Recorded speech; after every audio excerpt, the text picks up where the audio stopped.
Hi there, this is Kevin Patton with yet another brief audio introduction to episode number 64 of the A&P Professor podcast, also known as TAP Radio, an audio smorgasbord for teachers of human anatomy and physiology. Okay, I know this is weird, but if you noticed in the introduction, I said that this is yet another brief audio introduction to episode number 64. What that means is it's really kind of the second preview episode. Normally there's a preview episode, then a full episode, and a preview episode and a full episode. But this time there's two preview episodes, kind of sort of. This one's going to be really brief, and it's not going to have the usual elements of a preview episode. But I wanted to put this out here because, well, last Thursday I released the preview. Accidentally. It was a mistake. Now remember back in episode 63, I said that everybody makes mistakes and that's okay. And even if they're very public and we can't take them back, it's okay. So hopefully you're okay with my big mistake, because when I released that bonus episode in between about how to prepare for COVID-19 and influenza disruptions in our course, I messed up the scheduling.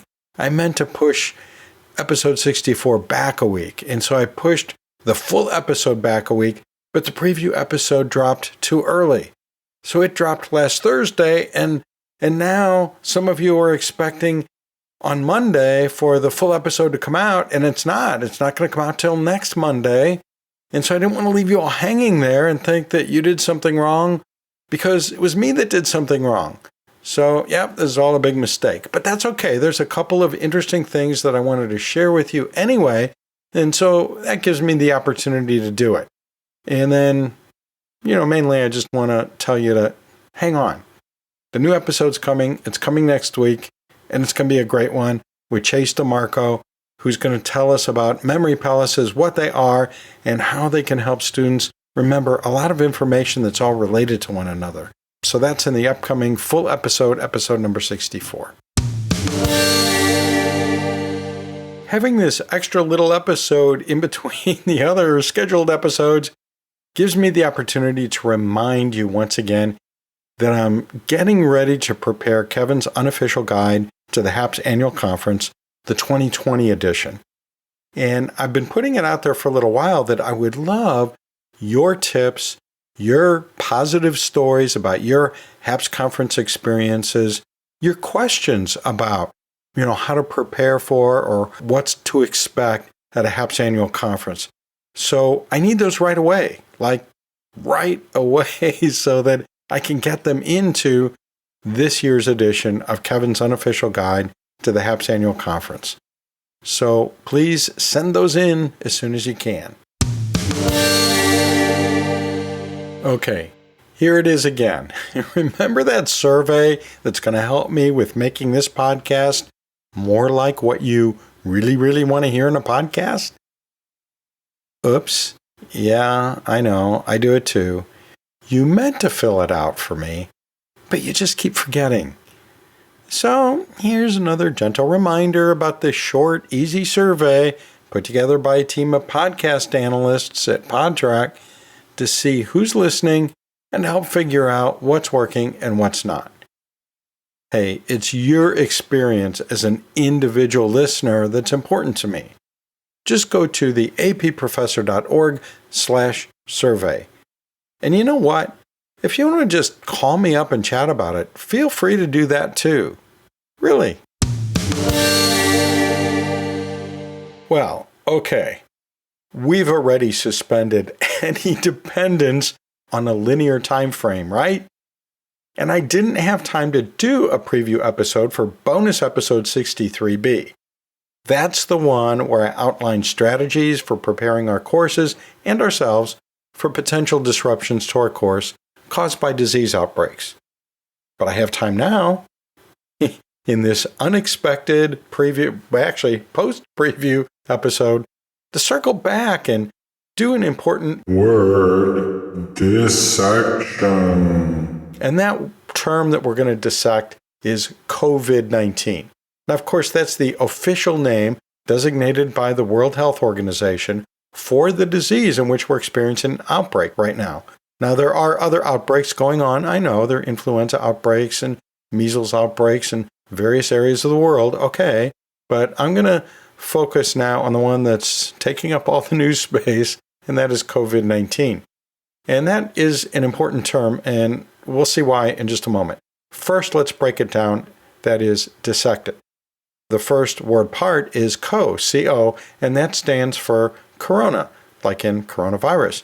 And the VI also is part of that term coronavirus. VI stands for virus. And then the D stands for disease. So COVID is a designation, in this case at least, not of the virus, but of the disease caused by that virus. So COVID is short for coronavirus disease. And then we have a hyphen 19, and we don't want to forget that because there might be other kinds that come along. So we want to be very specific. And of course, 19 is short for 2019, which is the year the outbreak was first identified. Now, the World Health Organization came up with this name for several reasons. One is we want to have one name that everybody uses, and not everybody is using it yet. And I don't know, I think as an A&P teacher, I'm one of those folks that people look to for some of their science information. My students look to me, my colleagues in other disciplines look to me, my friends and family often look to me for being accurate in terms of science that is important in society.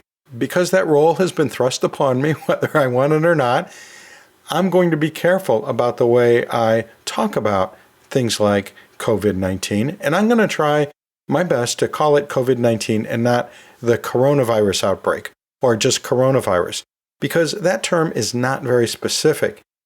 Coronavirus can mean a lot of different things. That is, it's a broad umbrella of viruses. And I'm not talking about the virus itself necessarily. I'm talking about the disease caused by that virus. So COVID-19 is the most appropriate, most accurate, and therefore the safest term for us to use. And so I'm going to do my best to be one of those folks trying to get everybody to use that term when that's what they're talking about. And we all know that there have been previous names that were used leading up to this. So some people called it the Wuhan virus. Some people called it the China coronavirus, and eventually we start calling it the novel coronavirus pneumonia, and then it was 2019 nCoV, acute respiratory disease, which is a mouthful. And that's one of the goals of the World Health Organization in coming up with COVID-19. They wanted something easy to pronounce, short, easy to spell, that everybody could wrap their tongues around and kind of understand each other in terms of what we meant. Another thing they wanted to do was avoid regional designations. And that's why, and I didn't realize this, but they really tried to avoid using terms like Spanish flu, which came up in that bonus episode. Maybe I shouldn't have been using that term Spanish flu. Maybe I shouldn't be saying it now. And then SARS, remember, was originally Middle East Respiratory Syndrome, MERS. And so we want to avoid that these days too, because we don't want to have discussion about diseases having a negative impact on places or even on brands of beer, which I personally happen to like, Corona beer, but there's some people who think that that's somehow related to coronavirus. You and I know that's silly, but that's how things happen. It's miscommunications. So let's communicate accurately with COVID-19. One other thing I'm going to try and do is really keep up with the latest, because I think I have this role whether I want it or not. And so I'm going to do my best to look at reliable, evidence-based resources, because this is becoming very politicized and distorted and so on in conversations that I hear around me. And so I want to make sure I have accurate information. And remember that I do have that Nuzzle newsletter where I try and curate what I think are reliable resources. Now, of course, I, like anyone, can make mistakes, but I'm trying to keep up with some of the new information about the COVID-19. See, I almost did that, COVID-19 outbreak. And so that could be one of your sources to look at. Maybe, every day check my Nuzzle newsletter. There's a link in the show notes and episode page, but you can also just go to Nuzzle, that's NUZZEL.com, patreon.com/theapprofessor and subscribe to my daily list of headlines, and that will link directly to these resources. Now, there's all kinds of other updates as well, but I am trying to keep up with the COVID-19 updates. Well, this is a really weird episode. I mean, like way weirder than normal. So maybe now is a good time to bring up a resource that's been on my mind and I think you'll find useful, but it's not directly related to human anatomy and physiology. It's called the Textbook and Academic Authors Association, TAA for short. And you might think to yourself, wait a minute, I don't write textbooks. I don't even know what an academic author is, so why would this be useful to me? Well, let me tell you why it might be useful to you, why it probably is useful to you.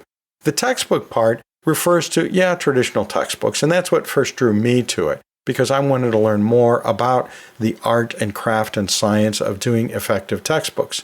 And there are some anatomy and physiology textbook authors in our association, but there's also textbook authors from many other disciplines. But it's not just the traditional textbook, it's all of these digital learning resources and ancillaries like lab manuals and anatomic atlases and things like that. These are all what constitute a textbook in terms of the name of our organization. They're all learning materials. But then there's this other part, academic authors, and that refers to authoring in journals, academic journals. It can also include scholarly books and monographs and things like that, but we have a lot of members who belong to the organization because they want to learn more about the writing end of doing journal articles. You may be very familiar and very competent in the area in which you publish. It could be that you publish things about teaching. It could be that you publish things about learning or teaching and learning, or you publish things about one or another area within anatomy and or physiology. Or you could be working on a thesis or dissertation. And so you go to your main associations like HAPS and TAA and many other organizations for the teaching and the content part of what you write. But where do you get help with the writing part of what you write? With the time management, with effective writing, with dealing with contracts, with dealing with copyright issues, with dealing with permissions, with dealing with, just all kinds of different things. Well, TAA is where you can get that. So it's not going to probably be your main professional association where you get your primary professional development. But when you look at the part of your profession as a writer of journal articles, writer of grants, writer of all kinds of different things, well, that's where TAA comes in. And we do have a conference coming up, if you want to check it out, in San Diego. And the reason that's been on my mind is that I'm the chair of the conference committee for the San Diego conference. It's June 12th and 13th, 2020, and it's at the Westin San Diego Gaslamp Quarter. And you can go to the website at taaonline.net and get that information and also get information about all the other resources, all these webinars. They will come out and do seminars at your campus, for example, if you have enough participants. There's all kinds of resources, books on like copyright issues, contract issues, just all kinds of stuff. So yeah, I would really recommend you at least check it out for the writing part of what you do. And no, they're not a sponsor of this podcast. I just really believe in them and wanted to mention them because, I have time right now. and I think you'll benefit from it. I really do. Support for this extra post-preview episode comes from the American Association for Anatomy, the Human Anatomy and Physiology Society, and the Master of Science in Human Anatomy and Physiology Instruction. Hey, don't forget that I always put links in the show notes and at the episode page at theapprofessor.org in case you want to further explore any of the ideas mentioned in this podcast, or if you want to visit our sponsors. And you're always encouraged to call in with your questions, comments, and ideas at the podcast hotline. That's 1-833-LION-DEN or 1-833-546-6336. Or send a recording, a written message to podcast@theapprofessor.org. I'll see you down the road.